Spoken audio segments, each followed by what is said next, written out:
Fantastic battles so far at Clay Pigeon. Here's the Tyro Junior grid. Ryan Sayers and Archie Gale from Harvey Williams and Sam Skellett. Jacob Aston and Sam Aston together on the third row. Maddox Chan and Oliver Gibson on the fourth row of the starting grid. Then Max Flatley and Daniel Parsons will round out the top 10. It's going to be an interesting one from the front of the grid. Sayers and Gale are definitely going to be hard men to beat from the front end of the field. Tyro Junior has always been a very competitive race grid, so now let's see if Sayers can hang on. We go into the Tyro Juniors final, and we're under starters' orders. Up to the first corner, a little bit of nudging on the way through, but that's okay. We managed to get our way through without too many serious incidents.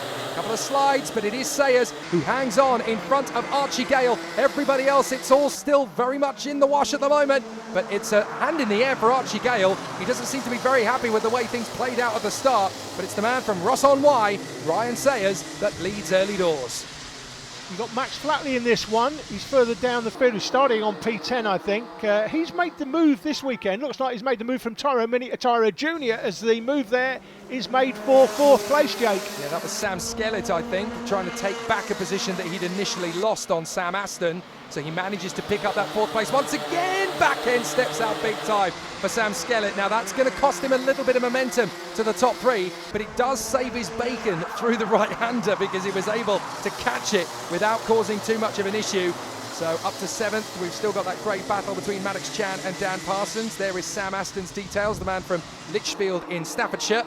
And he is there battling away in the top five, trying to take on Skellett. He got ahead of him once. He has an opportunity to take him on again, but he's got pressure as well from Oliver Gibson there in P6 behind him. Archie Gale there in the orange helmet, easy to spot. We say that every time we see him, to be honest. Quality driver, an even though. Bigger slide from Skellett this time. Now Sam Aston's definitely got him. That's a crazy move. That was a good four-wheel drift going there. Championship leader is P6, Oliver Gibson, the man from Worcester. Jacob Aston, who is Sam Aston's brother, I think, again from Lichfield in Staffordshire, obviously. He's further down the field than he would like to be. Max Flatley from Toaster, he's the championship leader in Tyro Mini, but racing juniors this weekend. Well, good for him to see him make the step up. Sam Skellett, of course, going sideways in two consecutive corners. Sir Sterling Moss would be looking down and smiling. That's how you drive. Yeah. Four-wheel drifting is absolutely how you drive. But unfortunately, in the karting world, it has conceded him a position. Yeah, it's funny how things have changed, isn't it, in that regard. I mean, four-wheel drift. I mean, even Formula One cars, I'm suspecting, are still four-wheel drifting these days. You just don't see it as much as you used to in the 1970s. Well, look back to the 70s in karting, and you would talk about all those incredible people like Haase, like Senna, like Fullerton. Four-wheel drift was the norm. That was the quickest way round. Yeah, absolutely.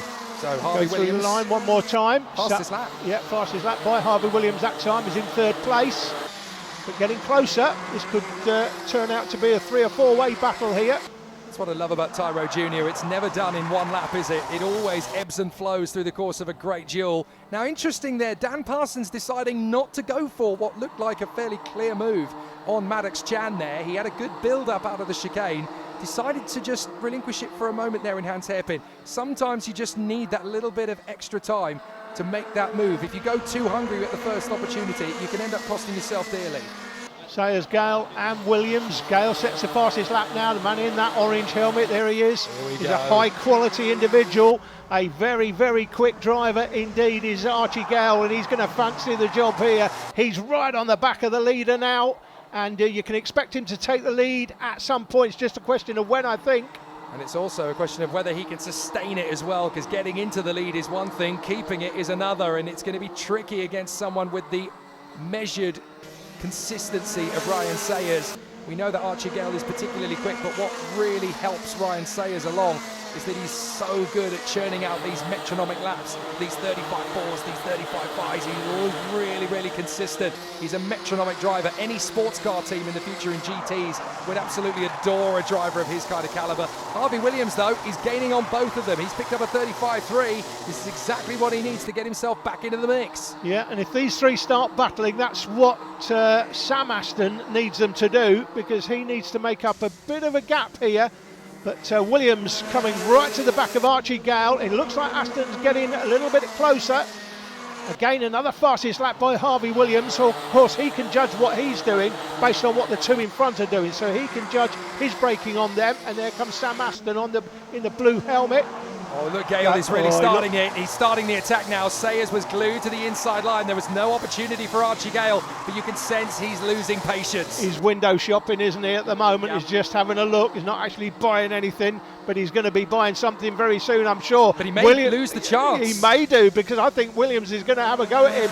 Has an opportunity into Billy's blind. He's got a good run off the final turn as well. He can do that cheeky move around the outside. This is a tricky moment for Gale. He's in between a rock and a hard place now. He's got to make the move on Sayers before Williams makes the move on him. Down the back straight, up to Hans. Here he goes. He has to do it now. Dives up the inside. Beautiful. Textbook move at Hans Hairpin. Yeah, great move. Great move by Archie Gale to take the lead.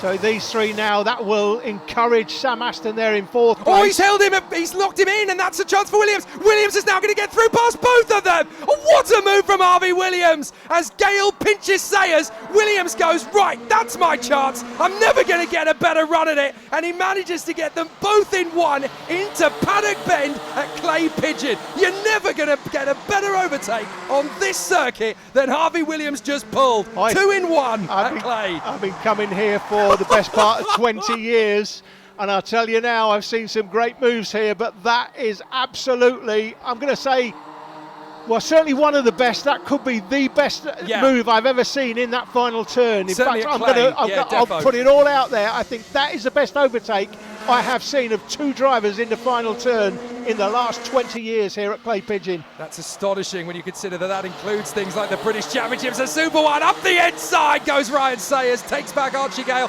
They are sliding around all over the place here trying to make these moves. Here comes Sam Aston, having caught them all up. He's now a genuine contender. He rubs the back bumper of Archie Gale to get alongside. He's never going to get through there as they come through buttons. This is going to be ferocious now between these four.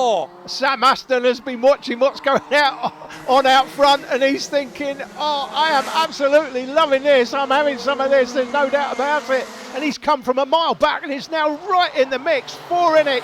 Anyone can win it. Right, Harvey Williams has got himself a bit of a nosebleed after the move of the century at Clay Pigeon, but can he hang on? Sayers, Gale and Aston all want a bite of the cherry. They all want to get onto the top step of this podium, and it's going to be tough to know which driver's going to have the tenacity and the dexterity to hang on to this. It's going to be a tough one. Plus, it's also about managing the tyres in the last couple of laps. If you can do a little bit of a better job than some of your rivals, the way they're sliding around all over the place, if you're a little bit more conservative and you breathe a little bit more life back into these tyres in the closing couple of laps, you could be the one who gets it right perfectly.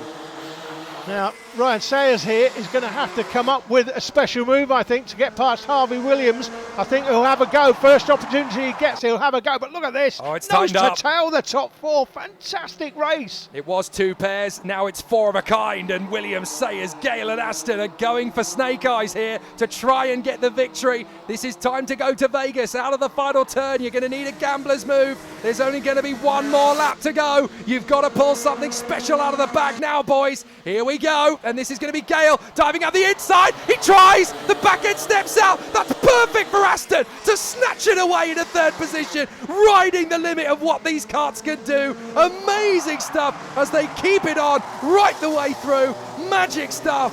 I was wrong before. I thought I saw the last lap board. It's not. It's the penultimate. So there is going to be another lap. I'll go on this one. So it is going to be tight all the way through, and they are going to have one final crack at this. Here we go. I just miscalculated. So now Aston is in 3rd position, but he's got one more chance to make this happen. Here comes Sayers down the inside and takes it through. Beautiful! What a move! Beautiful! You couldn't have timed that better if you tried it 3 more times. Ryan Sayers snatches it back at the death. Wow!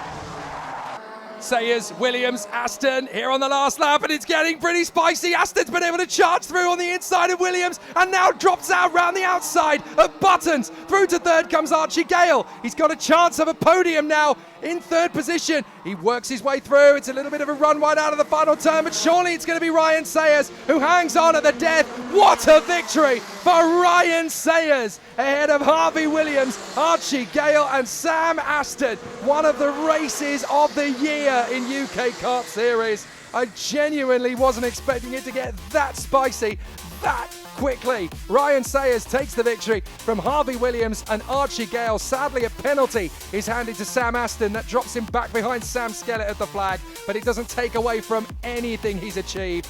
Jacob Aston P6 from Oliver Gibson, Maddox Chan, Dan Parsons and Max Flatley. There is the championship battle. Got Oliver Gibson just 6 points ahead of Archie Gale. That's how important it was for those races to go the way they did. And what a sensational, thrilling end. But Ryan Sayers victorious in style.